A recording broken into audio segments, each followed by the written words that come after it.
శ్రీ విష్ణు సహస్రనామ స్తోత్రంలోని మొదటి శ్లోకం ముగించుకుని మనం రెండవ శ్లోకంలోకి ప్రవేశిస్తున్నాం.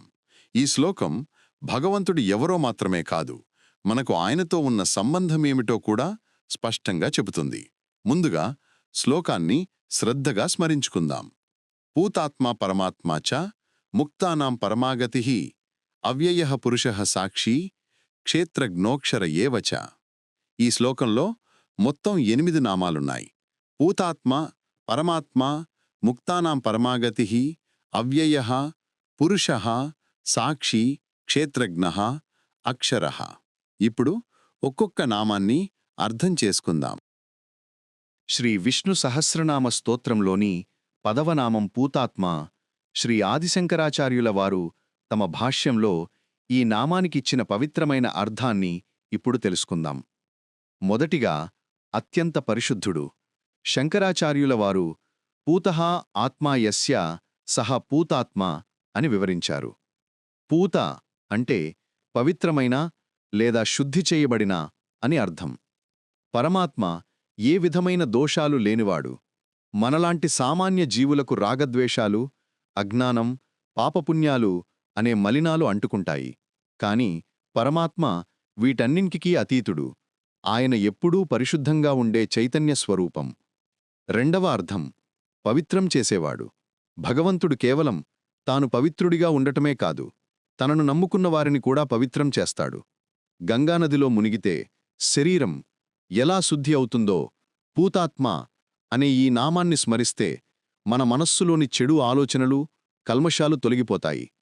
మనల్ని లోపలి నుండి శుద్ధి చేసి జ్ఞానమార్గంలో నడిపించే శక్తి ఆయనే. మూడవది సాక్షిభూతుడు. ఆయన మన అందరిలో ఆత్మగా ఉన్నప్పటికీ మనం చేసే పాపపుణ్యాలు ఆయనకు అంటవు. సూర్యుని కాంతి మురికి కాలువ మీద పడినా, పూల తోటమీద పడినా ఆ కాంతికి ఎలాగైతే ఏ మలినం అంటదో, అలాగే అందరిలో ఉన్నా కూడా ఏ దోషము అంటని పరమపవిత్రమైన స్థితి ఆ పూతాత్మది. స్వామి, నా మనస్సు ఎప్పుడూ మలినాలతో నిండి ఉంటుంది.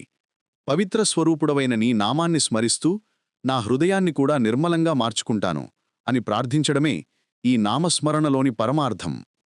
ఈ నామాన్ని జపించడం వల్ల మనసు ప్రశాంతంగా, పవిత్రంగా మారుతుంది. ఓం పూతాత్మనే నమః. శ్రీ విష్ణు సహస్రనామ స్తోత్రంలోని 11వ నామం పరమాత్మ.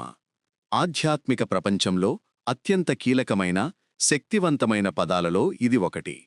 శ్రీ ఆది శంకరాచార్యుల వారు తమ భాష్యంలో ఈ నామానికిచ్చిన అత్యున్నతమైన వివరణను ఇప్పుడు సరళంగా తెలుసుకుందాం. మొదటిగా అందరికంటే పైన ఉన్నవాడు. శంకరాచార్యుల వారు పరమశ్చాసౌ ఆత్మాచేతి పరమాత్మ అని వివరించారు. పరమ అంటే అందరికంటే గొప్పవాడు, అందరికంటే పైన ఉన్నవాడు అని అర్థం. మనకు శరీరం, మనస్సు, బుద్ధి ఉన్నాయి. కాని వీటన్నిటినీ నడిపించే ఒక శక్తి మన లోపల ఉంది. దానినే మనం ఆత్మ అంటాం. అటువంటి కోట్లాది జీవాత్మలకు మూలమైనవాడు, ఎటువంటి వికారాలు లేనివాడు ఆ పరమాత్మ. రెండవ అర్థం జనన మరణాలు లేనివాడు. సాధారణంగా జీవులకు పుట్టుక, పెరుగుదల, చావు అనే మార్పులు ఉంటాయి. కాని పరమాత్మకు ఇవేవీ ఉండవు. ఆయన నిత్యుడు, సత్యుడు, కార్యకారణాలకు అతీతమైనవాడు. సుఖదుఖాలు, ఆకలిదప్పులు వంటి ఏ ధర్మాలు అంటని అత్యున్నత స్థితి ఆయనే అని ఈ నామం చెబుతోంది. మూడవది స్వేచ్ఛాస్వరూపుడు. మనం మన కర్మలకు కట్టుబడి ఉంటాం. కాని పరమాత్మ దేనికీ కట్టుబడడు. ఆయన పరమస్వతంత్రుడు. పరమాత్మ అని మనం ఆయనను పిలిచినప్పుడు మనం ఈ లోకంలోని చిన్న చిన్న బంధాల నుండి విముక్తి పొంది ఆ అనంతమైన చైతన్యంతో మనం అనుసంధానమవుతున్నామనే విషయాన్ని స్మరించుకోవాలి. స్వామీ, నేను ఈ శరీరాన్ని కాదు, నేను కేవలం ఈ మనసును కాదు, నాలో ఉన్నది నీ పరమాత్మ స్వరూపమే అని గుర్తించడమే ఈ నామస్మరణలోని పరమార్థం. ఈ నామాన్ని తలుచుకోవడం వల్ల మనలో ఉన్న భయం పోయి ఆత్మవిశ్వాసం పెరుగుతుంది.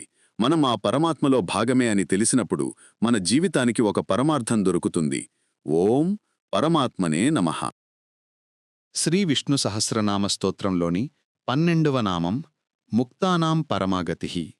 ముక్తానాం అంటే ముక్తి పొందినవారికి, పరమాగతిః అంటే అత్యున్నతమైన గమ్యం, శాశ్వతమైన ఆశ్రయం. అంటే ఈ నామం చెప్పే సత్యమేమిటంటే, ముక్తి పొందిన మహాత్ములకు చివరికి ఆశ్రయమయ్యే పరమస్థానం భగవంతుడే. ముక్తి అంటే ఎక్కడికో కొత్త లోకానికి వెళ్లడం కాదు. ముక్తి అంటే అహంకారాన్ని వదలడం, అజ్ఞానాన్ని తొలగించడం, నేను ఈ శరీరాన్ని అనే భావాన్ని వదిలి నేను ఆత్మను అనే సత్యాన్ని తెలుసుకోవడం.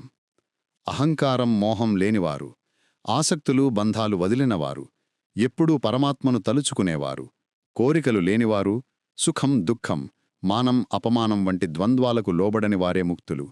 ఇలాంటివారు ఈ లోకంలో ఉన్నా లోకానికి అతీతులుగా జీవిస్తారు. అటువంటి ముక్తులందరికీ చివరికి చేరే అత్యున్నత స్థానం ఆ పరమాత్మే.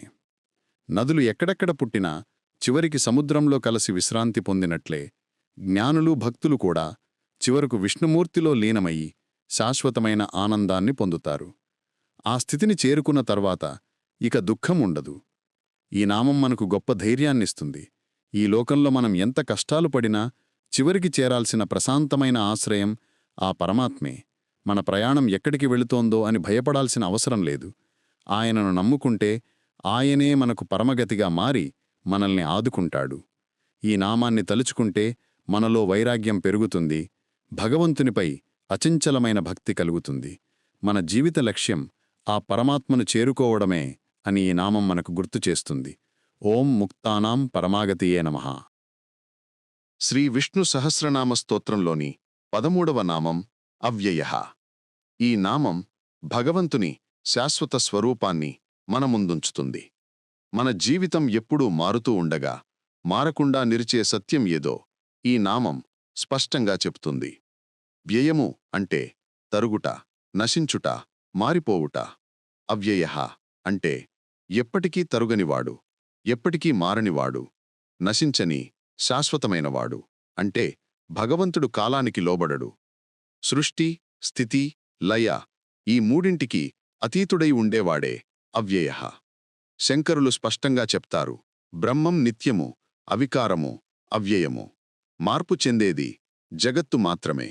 మార్పు చెందనిది బ్రహ్మం. అంటే భగవంతుడు కాలంలో పుట్టి, కాలంలో మారి, కాలంలో నశించేవాడు కాదు. ఆయన కాలానికి ఆధారం. ఈ నామం మనకు ఒక గొప్ప ఆధ్యాత్మిక సత్యాన్ని బోధిస్తుంది. మనకు బయట కనిపించే సంపద, పేరు, ప్రతిష్టలు అన్నీ ఒకరోజు ఖర్చయిపోయేవే. కాని మన హృదయంలో ఉన్న ఆ అవ్యయ పరమాత్మను మనం కనుగొంటే మనకు ఎప్పటికీ తరగని ఆనందం లభిస్తుంది. లోపల ఉన్న ఆ దైవం ఎప్పుడూ మనతోనే ఉంటాడు అనే ధైర్యాన్ని ఈ నామం మనకు ఇస్తుంది.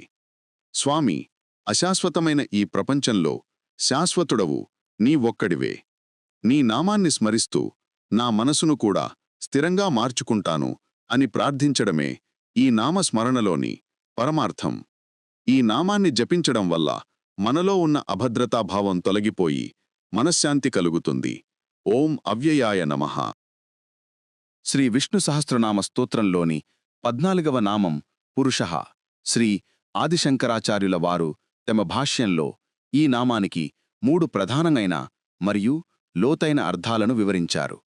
మొదటి అర్థం పురి కుసానాత్, పురుషః నివసించేవాడు. పురి అంటే పట్టణం లేదా శరీరం. ఈ దేహం 9 ద్వారాలు ఉన్న ఒక పురం వంటిది.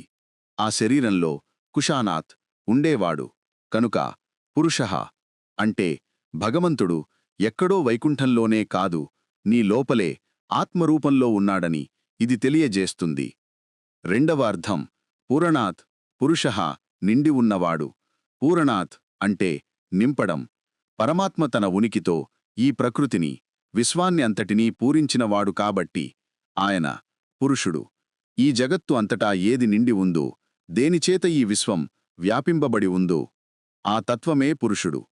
ఏన సర్వమిదం తతం అంటే దేనిచేత ఇదంతా వ్యాపించి ఉందో అన్న భగవద్గీత వాక్యం దీనికి నిదర్శనం. మూడవ అర్థం పురా ఆసీత్ ఇతి పురుషః అనాది అయినవాడు. పురా అంటే పూర్వం లేదా అన్నిటికంటే ముందు. ఆసీత్ అంటే ఉండెను, ఉన్నవాడు. పురుషః కాలం, దేశం, వస్తువు అనే పరిమితులు ఏర్పడక ముందే ఉన్నవాడు.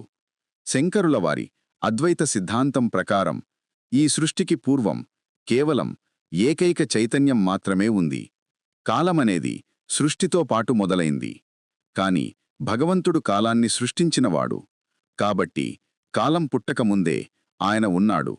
అందుకే ఆయనను పురా ఆసీత్ అంటే అనాది అని పిలుస్తారు.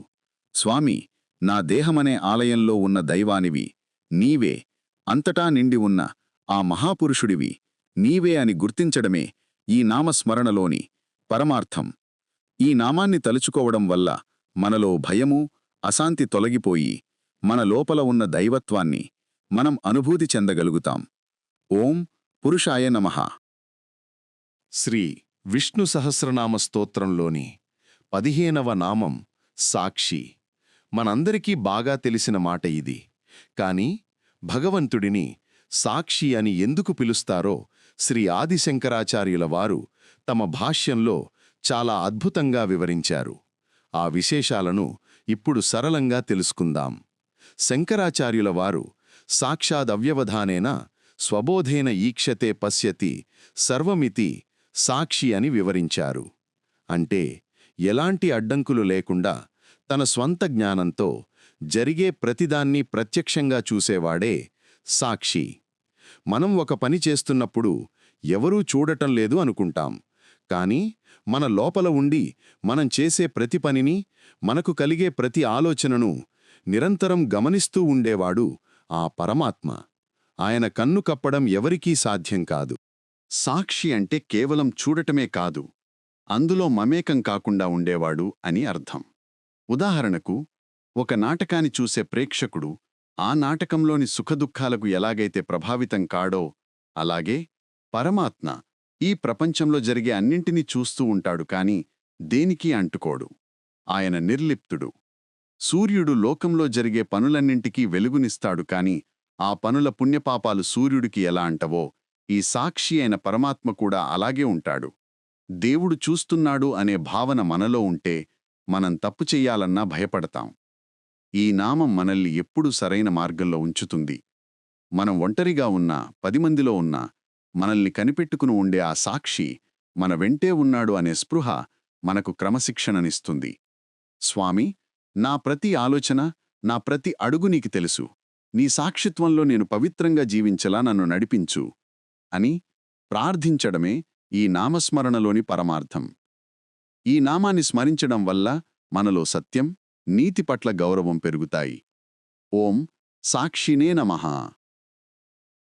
శ్రీ విష్ణు సహస్రనామ స్తోత్రంలోని 16వ నామం క్షేత్రజ్ఞః. భగవద్గీతలో కూడా శ్రీకృష్ణ పరమాత్మ ఈ నామం గురించి చాలా వివరంగా చెప్పారు.